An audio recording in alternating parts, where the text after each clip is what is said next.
نحمده ونصلي على رسوله الكريم اما بعد فاعوذ بالله من الشيطان الرجيم بسم الله الرحمن الرحيم رب اشرح لي صدري ويسر لي امري واحلل عقدة من لساني يفقهوا قولي۔ سورۃ البقرہ آیت نمبر 91 بنی اسرائیل کا ذکر چل رہا ہے۔ فرمایا وَإِذَا قِيلَ لَهُمْ آمِنُوا بِمَا أَنزَلَ اللَّهُ قَالُوا نُؤْمِنُ بِمَا أُنزِلَ عَلَيْنَا وَيَكْفُرُونَ بِمَا وَرَاءَهُ وَهُوَ الْحَقُّ مُصَدِّقًا لِمَا مَعَهُمْ قُلْ فَلِمَ تَقْتُلُونَ أَنْبِيَاءَ اللَّهِ مِن قَبْلُ إِن كُنتُم مُّؤْمِنِينَ۔ جب ان سے کہا جاتا ہے کہ جو کچھ اللہ نے نازل کیا ہے اس پر ایمان لاؤ، تو وہ کہتے ہیں ہم تو صرف اس چیز پر ایمان لاتے ہیں جو ہمارے ہاں یعنی نسل اسرائیل میں اتری ہے۔ اس دائرے کے باہر جو کچھ آیا ہے اسے ماننے سے وہ انکار کرتے ہیں، حالانکہ وہ حق ہے اور اس تعلیم کی تصدیق و تائید کر رہا ہے جو ان کے ہاں پہلے سے موجود تھی۔ اچھا، ان سے کہو اگر تم اس تعلیم ہی پر ایمان رکھنے والے ہو جو تمہارے ہاں آئی تھی تو اس سے پہلے اللہ کے ان پیغمبروں کو جو خود بنی اسرائیل میں پیدا ہوئے تھے کیوں قتل کرتے رہے؟ خطاب بنی اسرائیل سے ہے۔ جب نبی اکرم صلی اللہ علیہ وسلم نے ان کو ایمان کی دعوت دی کہ تم قرآن پر ایمان لاؤ، تم محمد صلی اللہ علیہ وسلم کی رسالت پر ایمان لاؤ، تو انہوں نے یہ دعویٰ کیا، یہ انہوں نے پروکلیم کیا کہ ہم تورات کے علاوہ اور کسی کتاب پر ایمان نہ لائیں گے۔ تو یہاں جو بات آگے کی گئی ہے، اچھا کہہ تو یہ رہے ہیں کہ ہم تورات کے علاوہ اور کسی کتاب پر ایمان نہیں لائیں گے۔ بنی اسرائیل کا خیال تھا کہ ہم اپنی کتاب پر ایمان رکھتے ہیں، تو یہاں ان کے اس ایمان کو تھوڑا سا جانچا جا رہا ہے، ذرا سا پرکھا جا رہا ہے، ذرا اس کو ٹیسٹ کیا جا رہا ہے کہ بتاؤ اگر تم واقعی مومن ہو تو پھر تم نے تورات کے احکامات کو کیوں توڑا؟ قُلْ فَلِمَ تَقْتُلُونَ أَنْبِيَاءَ اللَّهِ مِن قَبْلُ إِن كُنتُم مُّؤْمِنِينَ۔ تورات میں تو یہ نہیں لکھا کہ تم انبیاء کو قتل کرو، کسی عام انسان کو قتل کرنا بلا وجہ اتنا بڑا گناہ، کہاں کہ انبیاء کا قتل تم نے اپنے لیے حلال کر لیا۔ اور جہاں تک نبی اکرم صلی اللہ علیہ وسلم پر ایمان لانا اور اس کا تعلق ہے، تو دراصل جو نبی اکرم صلی اللہ علیہ وسلم پر ایمان لائے گا بنی اسرائیل میں سے، وہ تو تورات پر ایمان رکھنے کا ثبوت مہیا کر رہا ہوگا، وہ تو پروف پیش کر رہا ہوگا کہ ہاں میں اپنی کتاب کا ماننے والا ہوں، اس لیے کہ تورات میں تو صاف صاف نبی اکرم صلی اللہ علیہ وسلم کا ذکر اور آپ کی علامات، آپ کی نشانیاں موجود ہیں۔ بنی اسرائیل میں سے جو واقعی مومن تھے، جو واقعی اپنی کتاب پر ایمان لانے والے تھے، وہ تو نبی اکرم صلی اللہ علیہ وسلم پر ایمان لے آئے۔ مثال کے طور پہ ایک یہودی عالم عبداللہ بن سلام رضی اللہ عنہ، مثال کے طور پہ حضرت صفیہ رضی اللہ تعالی عنہا، انہوں نے نبی اکرم صلی اللہ علیہ وسلم کی تصدیق کر کے، ویریفائی کر کے یہ پروف پیش کر دیا، ثابت کر دیا کہ ہاں واقعی وہ اپنی کتاب پر ایمان رکھنے والے ہیں۔ اور جو اسلام قبول نہیں کر رہے، مطلب یہ ہے کہ وہ اپنی کتاب، اپنے رسول کی بات نہیں مان رہے، وہ اپنی کتاب کا کفر کر رہے ہیں، تورات کو نہ مانا انہوں نے، یہ تو اپنی ہی کتاب کے کافر ہیں، اس کی نشانیوں کو ڈینائی کر رہے ہیں دیکھنے کے باوجود۔ تو وجہ کیا ہے؟ بس وجہ یہ ہے کہ یہ اپنی ذات سے محبت کرتے ہیں، ایمان ان کا کسی پر نہیں، ان کا ایمان تو دراصل ایک کاروبار ہے، ایمان دراصل ان کا بزنس ہے، فائدہ ہوتا ہے تو ایمان لے آتے ہیں، اور اگر فائدہ نہیں ہوتا تو ایمان چھوڑ دیتے ہیں، اپنی مرضی کرتے ہیں۔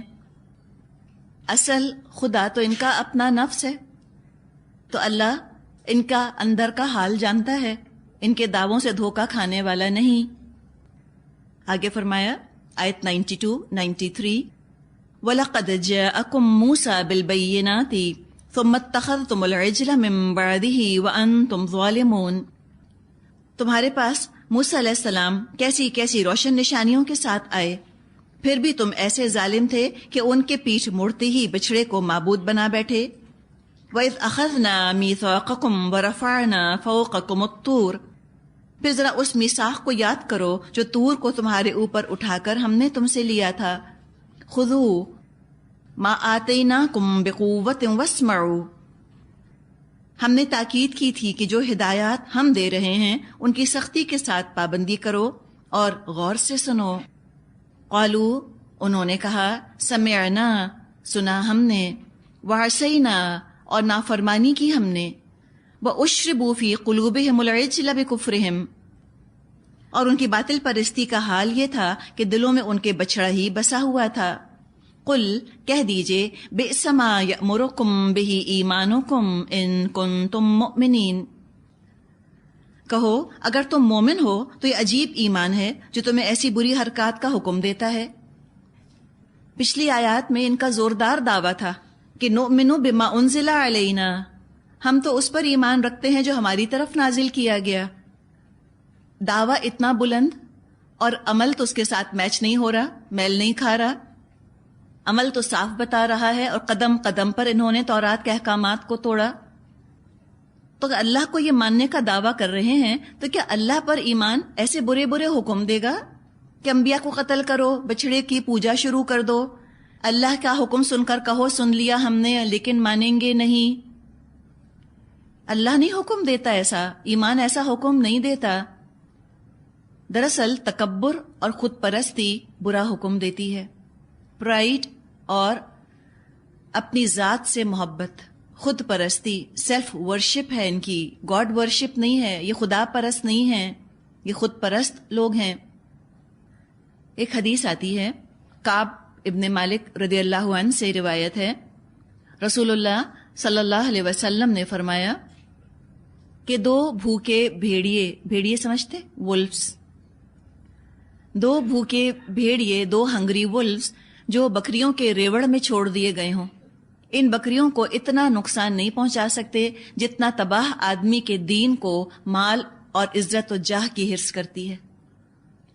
مال کی محبت، عزت اور جاہ، power and position, love of wealth, love of status.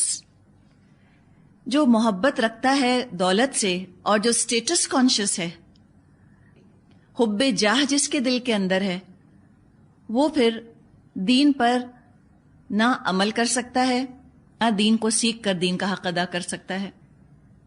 تو ان کا مسئلہ یہی تھا.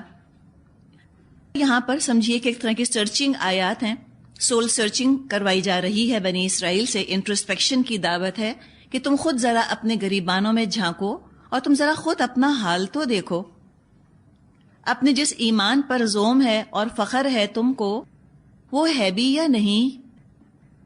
ایسا تو نہیں ہوا کہ خالی اوپر سے چھلکا رہ گیا ہو، خول رہ گیا ہو، اور ایمان کو، اصل ایمان کو نفاق کا، خود پرستی کا، حب دنیا کا کیڑا کھا چکا ہو. جیسے بعض دفعہ کپڑوں کو بہت حفاظت کے ساتھ لپیٹ کر بکسوں میں رکھا جاتا ہے. اگر ان قیمتی کپڑوں کو کچھ عرصے بعد نکال کر دھوپ یا ہوا نہ لگائی جائے تو پھر کیا ہوتا ہے؟ کیڑا لگ جاتا ہے، خراب ہو جاتے ہیں. بالکل اسی طرح ہم نے بھی اپنے ایمان کو بہت قیمتی چیز سمجھا تو ہے، کوئی شک نہیں. یہ نہیں ہے کہ ایمان کی ویلیو نہیں ہے.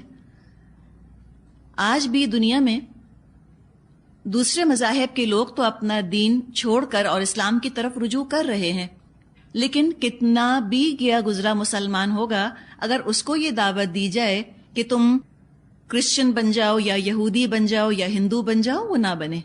اللہ ماشاء اللہ بہت ریئر ایکسیپشنز ہیں کہ جو اپنا دین چھوڑ دیتے ہیں.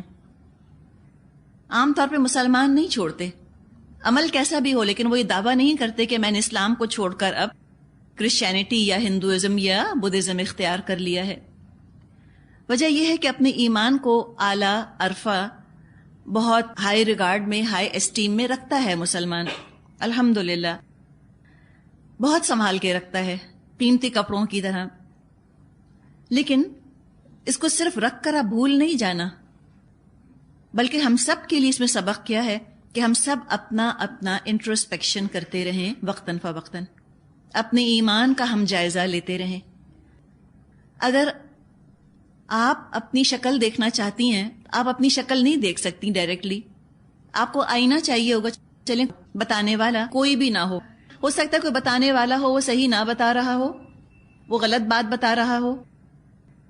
تو آئینہ سب سے اچھا بتانے والا ہوتا ہے. اپنی شکل کے سامنے جب ہم آئینہ رکھ لیتے ہیں تو ہمیں آئینہ بالکل صاف بتا دیتا ہے کہ ہماری شکل کیسی لگ رہی ہے، ہم کیسے لگ رہے ہیں. تو ایمان کا بھی ایک آئینہ ہے، ایمان کا بھی ریفلیکشن ہے. اگر ہم یہ دیکھنا چاہتے ہیں کہ میرا ایمان کس حال میں ہے، صحت مند ہے یا بیمار ہے، اللہ کے ہاں قابل قبول ہے یا اللہ کے ہاں سے یہ رد کر دیا گیا، ریجیکٹڈ ہے، تو عمل کو آئینہ بنا لیجئے. اپنے عمل کی روشنی میں ایمان کو پرکھ لیجئے، اس لیے کہ عمل ایمان کو ریفلیکٹ کرتا ہے. عمل ایمان کا عکاس ہے. نہ صرف پرکھتے رہنے کی ضرورت ہے اپنے ایمان کو، بلکہ ایمان کو تازہ کرنے کی بھی ضرورت ہے. ہر چیز مینٹیننس چاہتی ہے. ایک معمولی فرنیچر کا ٹکڑا جو ہمارے گھروں میں رکھا ہے، ہم اس کے 2-4 دن ڈسٹنگ نہ کریں تو آپ اس کا حال تو ذرا دیکھیں. اپنے آپ کو ہی ہم دیکھیں، ہم اگر ایک دن اپنے دانت نہ صاف کریں، اپنے سر میں ہم کنگھا نہ کریں، ہم اپنے آپ کو، اپنے جسم کو صاف نہ کریں تو ہمارا کیا حال ہو جائے. اسی طرح بالکل ایمان ہوتا ہے. ایمان بڑا ہائی مینٹیننس چاہتا ہے. کچھ چیزیں ایسی ہوتی ہیں نا جن کو زیادہ مینٹیننس نہیں چاہیے ہوتی. ایک دفعہ آپ نے لے لی، وہ چلتی رہتی ہیں. چلے نہ بھی آپ نے ڈسٹنگ کی، نہ بھی آپ نے دیکھ بھال کی، تو بھی چل جاتی ہیں. ایمان ایسی چیز نہیں ہے. ایمان ایسی چیز ہے جس کو بہت زیادہ مینٹیننس چاہیے ہوتی ہے، بہت زیادہ اس کو اپ کیپ چاہیے ہوتی ہے، خیال رکھنا ہوتا ہے. تو ایمان کو ضرور ہی انسان قرآن اور سنت کی ہوا اور روشنی لگنے دے. اگر ایمان کو قرآن اور سنت کے ساتھ جوڑ کے نہ رکھا، ڈیٹیچ کر دیا قرآن سے اور سنت سے، تو کیا ہوگا؟ اس ایمان میں نفاق کا کیڑا جگہ جگہ لگ جائے گا. ایمان بیمار ہو جائے گا، کمزور ہو جائے گا. بنی اسرائیل اپنے ایمان کو رکھ کر بھول گئے تھے. عمل کی روشنی میں کبھی جانچا ہی نہیں، کبھی پرکھا ہی نہیں اپنے ایمان کو. انہوں نے موسیٰ علیہ السلام اتنی روشن نشانیاں ان کے پاس لے کر آئے، ذرا سی دیر کے لیے موسیٰ علیہ السلام تشریف لے گئے تو انہوں نے کیا کیا؟ عجل کو، بچڑے کو معبود بنا کر بیٹھ گئے. گولڈن کاف ان کا. اور یہ ہوتا ہے، مثال کے طور پہ دیکھیں نا، ایک لکڑی ہے جو کہ اندر سے سالڈ ہے اور مضبوط ہے، بہت اچھی ٹیک ہے یا جو بھی آپ دماغ میں لے آئیں، وہ اپنے بلبوتے پہ کھڑی ہوتی ہے، ٹھیک ہے نا.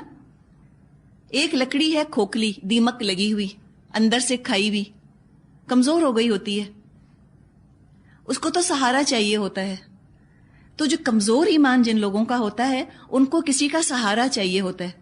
جب تک کوئی ان کو پش کرنے والا، ان کو بار بار یاد دلانے والا، ان کو لے کر چلنے والا، زبردستی نیکیاں کروانے والا کوئی ان کے درمیان رہتا ہے، وہ نیکیاں کرتے رہتے ہیں. اور جو ہی وہ ایک سپورٹ ہٹتی ہے، دھڑام سے نیچے گر پڑتے ہیں، ساری عمل کی عمارت گر پڑتی ہے، عمل چھوڑ بیٹھتے ہیں. تو بنی اسرائیل کا یہی ہوا. موسیٰ علیہ السلام ان کے درمیان موجود تھے تو چلو دھکے سے، مکے سے، بادل ناخواستہ، بائی فورس وہ کچھ نہ کچھ نیک عمل کر رہے تھے. ذرا سی دیر کے لیے، چند دنوں کے لیے موسیٰ علیہ السلام ان میں سے نکل کر گئے. تو چونکہ ان کا عمل اتنا کمزور تھا، ایمان اتنا کمزور تھا، ساری ان کی عمل کی عمارت ہی گر پڑی، سب چھوڑ بیٹھے ساری نیکیاں. تو اس میں بڑا سبق ہے ہم لوگوں کے لیے.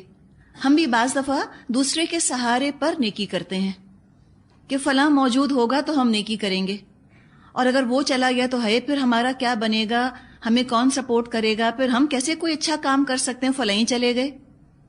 اور یہ عام طور پہ اپنے اپنے عالم کے ساتھ یا اپنے اپنے استاد کے ساتھ اس طرح کی اٹیچمنٹ ہو جاتی ہے کہ یہ جو ہمارا یہاں پر ایک فگر ہے ہمارے سامنے، یہ موجود ہوگا تو پھر ہم نیک کام کریں گے، ہم اس کی وجہ سے اس کے سہارے کر رہے ہیں. یہ تو خود شرک ہو گیا، یہ تو خود ہی شرک ہو گیا. کرنا کس کے لیے ہے، کس کے سہارے کرنا ہے؟ اللہ کے لیے کرنا ہے، اللہ کے سہارے کرنا ہے. انسانوں کا کیا ہے، آتے ہیں اور جاتے ہیں. کبھی کسی کام سے چلے گئے ہو سکتا ہے کہ جس پر ہمیں سہارا تھا اس کا کوئی رجحان ہی تبدیل ہو گیا، اللہ نہ کرے، یہ بھی ممکن ہے۔ تو یہ تھوڑی ہے کہ جس نے ہم کو نیکی کا طریقہ بتایا، جس سے پہلے ہم نے نیکی کا طریقہ سنا، جس کی زبان سے ہمارے دلوں میں ایمان گھر کر گیا، اللہ نے جس شخص کو ذریعہ بنایا ایمان کا ہمارے لیے، اب ہم اسی کو پوجنا شروع کر دیں، اسی پر ہم سہارا لگا کر بیٹھ جائیں، توکل اسی پہ کر لیں کہ یہ ہوگا تو نیکیاں ہوں گی، یہ نہیں ہوگا تو کیا ہوگا، کیا کریں گے، ہم کہاں جائیں گے؟ ہرگز نہیں۔ تو ایمان اور عمل انسانوں سے انڈیپینڈنٹ ہونا چاہیے، انسانوں پر بھروسہ نہیں۔ ان کی موجودگی میں بھی کرنا ہے، وہ موجود نہ ہو تو بھی کرنا ہے، اللہ کے لیے کرنا ہے۔ جیسے کہ آپ دیکھیں نبی اکرم صلی اللہ علیہ وسلم کے انتقال کے بعد صحابہ پر کیا گزری تھی، ہم تصور نہیں کر سکتے، لیکن یہ تو نہیں کیا کہ وہ عمل اور ایمان چھوڑ بیٹھے ہوں، بلکہ کیا ہوا، ترقی سے ترقی، آگے سے آگے اسلام چلتا رہا، زیادہ سے زیادہ روشن ہوتا چلا گیا، اس لیے کہ وہ اللہ کی خاطر عمل کر رہے تھے۔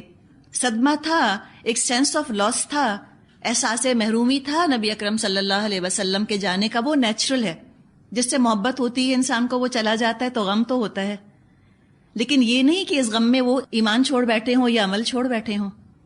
لیکن موسیٰ علیہ السلام کی قوم مختلف تھی، صحابہ والی خوبیاں اس میں نہیں تھیں۔ جو ہی موسیٰ علیہ السلام تشریف لے گئے، یہ دوبارہ ریورٹ ہو گئے، دوبارہ یہ دنیا پرستی میں چلے گئے۔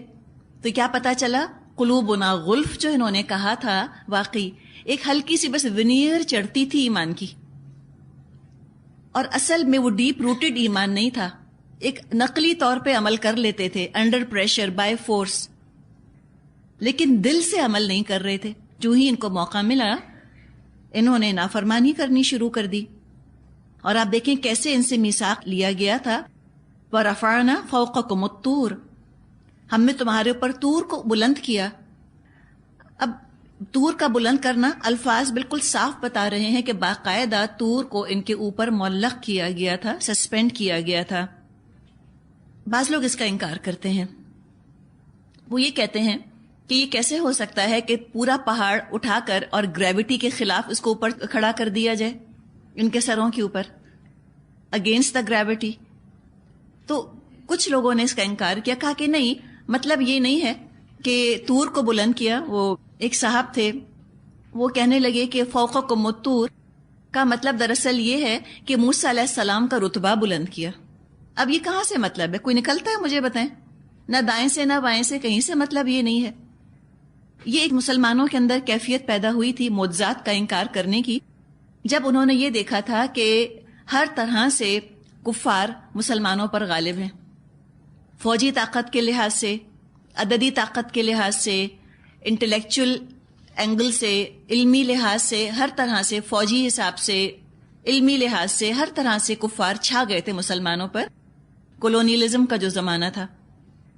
تو مسلمان اتنے زیادہ ان سے متاثر ہو گئے اور ان کی سائنس سے اتنا متاثر ہو گئے کہ انہوں نے کہا کہ جب سائنس کہہ رہی ہے کہ بھئی گریوٹی کے خلاف کوئی چیز اوپر نہیں اٹھ سکتی تو پھر نہیں اٹھ سکتی، تو پھر انہوں نے معجزات کی تعویلات شروع کر دی۔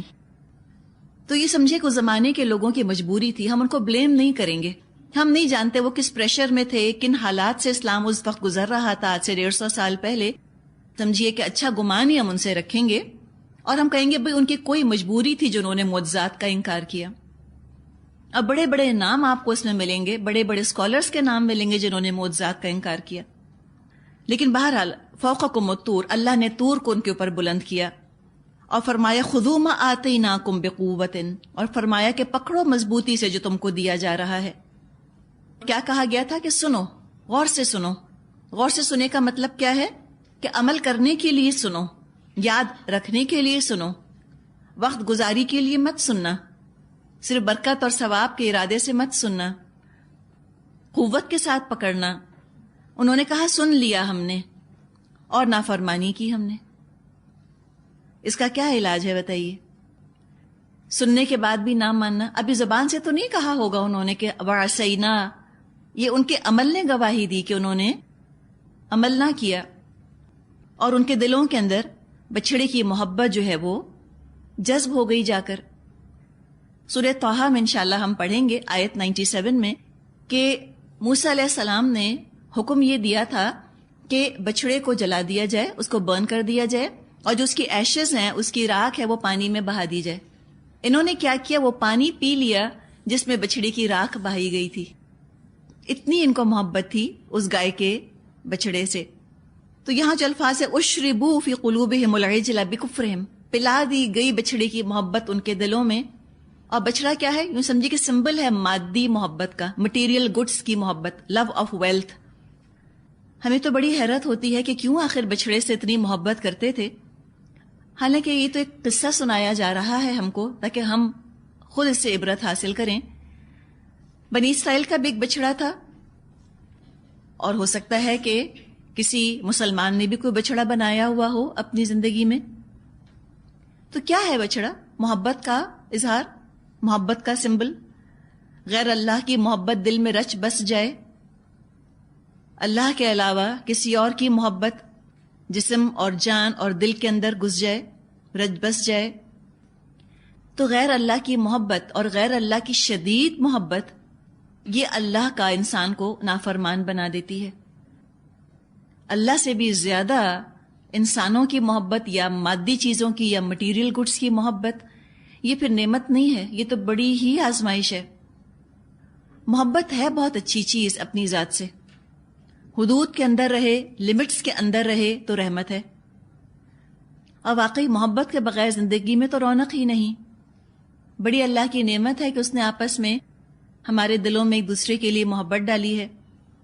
ابو ہریرہ رضی اللہ عنہ سے روایت ہے مسند احمد میں، نبی اکرم صلی اللہ علیہ وسلم نے فرمایا المؤمن مالف ولا خیر فی من لا یالف ولا یولف۔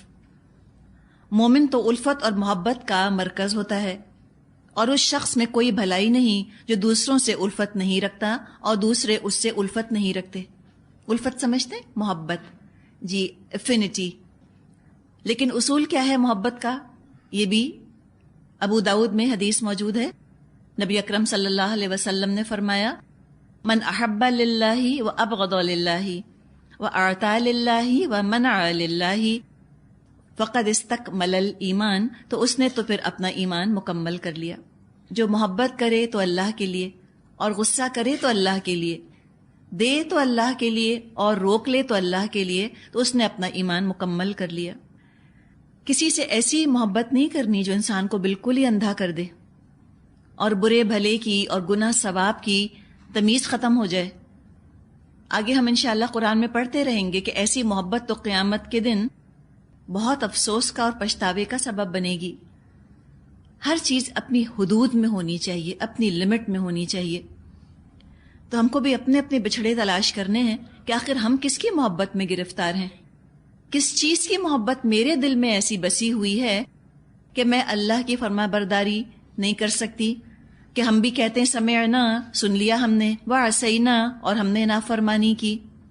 اور عام طور پہ ہم محبتوں کی مجبوری ہی بیان کرتے ہیں کہ فلاں چیز کی محبت کی وجہ سے، فلاں کی وجہ سے میں یہ نہیں کر سکتی، اس کی وجہ سے میں یہ نہیں کر سکتی۔ آگے فرمایا آیت 94-95 قل کہہ دیجئے ان کانت لکم الدار الاخرۃ عند اللہ خالصۃ من دون الناس فتمنوا الموت ان کنتم صادقین۔ ان سے کہو اگر واقعی اللہ کے نزدیک آخرت کا گھر تمام انسانوں کو چھوڑ کر صرف تمہارے ہی لیے مخصوص ہے، تب تو تم کو چاہیے کہ موت کی تمنا کرو اگر تم اپنے خیال میں سچے ہو۔ یہ ان کا خیال تھا بنی اسرائیل کا۔ امانی ہم نے پڑھا تھا نا، تلک امانیہم، آرزویں، وشفل تھنکنگ، جھوٹی تمنائیں، جس کی وجہ سے یہ عمل سے غافل ہو گئے تھے۔ ایک ان کا خیال یہ تھا کہ جنت میں کوئی غیر یہودی داخل نہیں ہوگا، نان جیو جنت میں جا ہی نہیں سکتا، اور جنت تو جیوس کے لیے ریزروڈ ہے، ان کا برتھ رائٹ ہے، ضرور ہی جائیں گے۔ تو فرمایا کہ ٹھیک ہے، اگر تمہارا یہ خیال ہے کہ جنت صرف تمہارے لیے مخصوص ہے، من دون الناس، لوگوں کو چھوڑ کر، تو تم تمنا کرو موت کی۔ اگر تم سچے ہو، تم کیوں اس پریشانیوں سے بھری اور دکھوں سے بھری اور غموں سے بھری اور ٹینشن سے بھری دنیا میں رہنا چاہتے ہو؟ تم چاہو کہ تم کو موت آ جائے؟ فرمایا وَلَن يَتَمَنَّوْهُ أَبَدًا بِمَا قَدَّمَتْ أَيْدِيهِمْ، یقین کرو یہ کبھی اس کی تمنا نہ کریں گے، اس لیے کہ اپنے ہاتھوں سے جو کچھ انہوں نے کما کر وہاں بھیجا ہے اس کا تقاضا یہی ہے کہ یہ وہاں جانے کی تمنا نہ کریں۔ وَاللَّهُ عَلِيمٌ بِالظَّالِمِينَ، اللہ ان ظالموں کے حال سے خوب واقف ہے۔ تو یہاں تو ان کی خوش فہمی دور کر دی گئی کہ ایسی کوئی بات نہیں، تم خود جانتے ہو کہ تم اپنے آپ کو جنت کے قابل نہیں سمجھتے۔ تمنا کرنا، تمنا سے مراد ہے کہ آخرت کی یاد دل میں رہے، آخرت کی طلب دل میں ہو۔ جیسے کہ نبی اکرم صلی اللہ علیہ وسلم نے فرمایا ہے کہ کن فی الدنیا کأنک غریب او عابر سبیل، دنیا میں زندگی ایسے گزارو جیسے تم اجنبی ہو یا راستہ طے کرنے والے مسافر ہو۔ یہ ہے دراصل موت کی تمنا۔ تمنا سے مراد دعا نہیں ہے، لیکن موت کو یاد رکھنا ضروری ہے کہ موت بہت اجنبی چیز نہ رہے، بھولی بسری چیز نہ رہے، کوئی بہت دور کی چیز نہ محسوس ہو کہ ٹھیک ہے کوئی وقت ایسا آئے گا فیوچر میں کہ جب ہم مر جائیں گے، یہ فیلنگ نہیں ہونی چاہیے۔ یاد رکھیے کہ جتنا ہم اپنے آپ میں اور موت میں فاصلہ محسوس کریں گے نا، کہ موت ابھی بہت دور ہے، جتنا فاصلہ ہم محسوس کریں گے اتنا ہی ہمارے علم اور عمل میں فاصلہ بڑھتا جائے گا۔ جو کیٹلسٹ ہے نا، جو عمل اور علم کو جوڑ دیتا ہے اور علم کو عمل میں کنورٹ کرتا ہے، وہ موت کی یاد ہے۔ یہ احساس کے وقت نہیں ہے، پتہ نہیں کب موت آ جائے، اور یہ بہت ضروری چیز ہے اگر ہم واقعی ایمان کا تقاضا پورا کرنا چاہتے ہیں، موت کو یاد رکھنا۔ وجہ دیکھیں، وجہ بالکل سمپل ہے۔ جس دنیا میں میں اور آپ اور ہم لوگ رہ رہے ہیں، یہ جگہ ہی اتنا زیادہ مصروف کرنے والی ہے، اتنی رنگین ہے، ایسا اپنے اندر ہم کو گم کر لیتی ہے، ایسا جذب، ایسا ایبزارب کر لیتی ہے ہم کو اپنے اندر کہ ہمیں خیال آتا ہے کہ ہم نہیں ہوں گے تو ہوگا کیا دنیا میں، آخر دنیا چلے گی کیسے؟ اپنے بارے میں احساس ہونے لگتا ہے کہ ہم تو انڈسپینسیبل ہیں، میرے بغیر تو کسی کا گزارا نہیں ہونا۔ لیکن کیا یہ حقیقت ہے؟ سب کا گزارا ہو جاتا ہے۔ آج سورج نکلا ہوا ہے، آج دن نکلا ہوا ہے، کاروبار اپنے معمول کے مطابق چل رہا ہے، اور اخبار کھول کے پڑھیں آپ کو کتنے لوگوں کے انتقال کی خبر ہے نا اس کے اندر۔ تو ایسے ایک دن ہوگا جب ہمارا بھی انتقال ہو جائے گا، کون سا کام رکے گا؟ سورج بھی طلوع ہوگا، ہوا بھی چلے گی، بسوں کی آواز بھی آ رہی ہوگی، چڑیاں بھی بول رہی ہوں گی، گھر میں کام کرنے والی آئے گی، جھاڑو پوچھا ہوگا، کھانا پکے گا، سبھی کچھ ہو جائے گا، کچھ نہیں رکے گا، سب مصروف ہو جائیں گے۔ تو دنیا کو تو نبھائیں ذمہ داری سمجھ کے، لیکن الجھ کے مت رہ جائیں اس کے اندر، مقصد نہ بنا لیں دنیا کو۔ زندگی کی تمنا بس اس لیے ہو کہ انسان نیک اعمال کر لے، آخرت بنانے والے کاموں کی توفیق ملتی رہے، آگے جو اللہ نے زندگی ہم کو دینی ہے اس کے لیے کچھ کام کر لیں۔ لیکن ان کے دلوں میں جو محبت تھی دنیا کی، وہ دنیا سمیٹنے کے لیے محبت تھی، آخرت کے لیے محبت نہیں کرتے تھے یہ دنیا سے۔ اگر ایمان کو خطرہ ہو تو پھر موت کی دعا کی جا سکتی ہے۔ عام حالات میں تو موت کی دعا نہیں کرنی چاہیے، ہمیں حدیثوں میں منع کیا گیا ہے۔ لیکن اگر کوئی ایسے حالات نظر آ رہے ہیں کہ ایمان خطرے میں پڑ رہا ہے، ایمان فتنے میں پڑ رہا ہے، تو بھی موت کی دعا کر سکتے ہیں۔ خود اپنے ہاتھوں اپنی جان نہیں لے سکتے، ان حالات میں بھی خودکشی کرنے کی اجازت نہیں ہے، سوسائڈ کی، لیکن دعا کی اجازت ہے۔ جیسے کہ خود نبی اکرم صلی اللہ علیہ وسلم کی دعاؤں میں ایک دعا آتی ہے کہ وَإِذَا أَرَدْتَ بِقَوْمٍ فِتْنَةً تَوَفَّنِي غَيْرَ مَفْتُونٍ، کہ اللہ اگر تو کسی قوم کو فتنے میں ڈالنے کا ارادہ رکھتا ہو تو مجھ کو موت دے دے بجائے اس کے کہ میں فتنے میں پڑوں، تو دین کی دولت ہاتھ سے نہ جانے پائے۔ آگے فرمایا آیت 96، وَلَتَجِدَنَّهُمْ أَحْرَصَ النَّاسِ عَلَى حَيَاةٍ وَمِنَ الَّذِينَ أَشْرَكُوا يَوَدُّ أَحَدُهُمْ لَوْ يُعَمَّرُ أَلْفَ سَنَةٍ وَمَا هُوَ بِمُزَحْزِحِهِ مِنَ الْعَذَابِ أَن يُعَمَّرَ وَاللَّهُ بَصِيرٌ بِمَا يَعْمَلُونَ۔ تم انہیں سب سے زیادہ بڑھ کر جینے کا حریص پاؤ گے، حتیٰ کہ یہ اس معاملے میں مشرکوں سے بھی بڑھے ہوئے ہیں۔ ان میں سے ایک ایک شخص یہ چاہتا ہے کسی طرح 1000 برس جیے، حالانکہ لمبی عمر بہرحال اسے عذاب سے تو دور نہیں پھینک سکتی۔ جیسے کچھ اعمال یہ کر رہے ہیں، اللہ تو ان کو دیکھ ہی رہا ہے۔ تو یہاں بنی اسرائیل کی دنیاوی محبت کا ذکر کیا جا رہا ہے۔ جس کو جتنی دنیا سے محبت ہوگی اتنا زیادہ وہ دنیا میں رہنا چاہے گا۔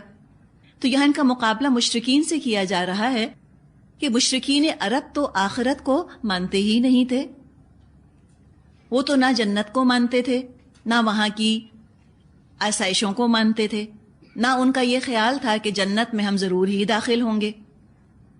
تو وہ اگر دنیا میں رہنے کے لیے لمبی لمبی زندگیاں مانگیں تو ٹھیک ہے، بات سمجھ میں آتی ہے کہ وہ چاہیں کہ ہم دنیا میں بہت رہیں، لیکن یہود بنی اسرائیل یہ تو آخرت کے قائل تھے اور جنت کا خود کو حقدار سمجھا کرتے تھے۔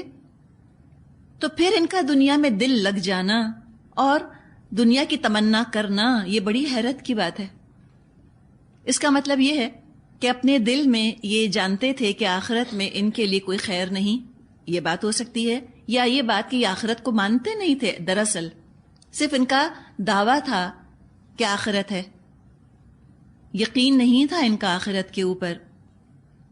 یہ جو بات کی گئی ہے کہ ان یعمروا 1000 سنہ، ہر ایک ان میں سے چاہتا ہے کہ 1000 برس جیے، یہ تو انسانوں کی تمنا رہی ہے نا، لانگیوٹی، کہ کسی طرح دنیا میں بہت زیادہ رہ لیں۔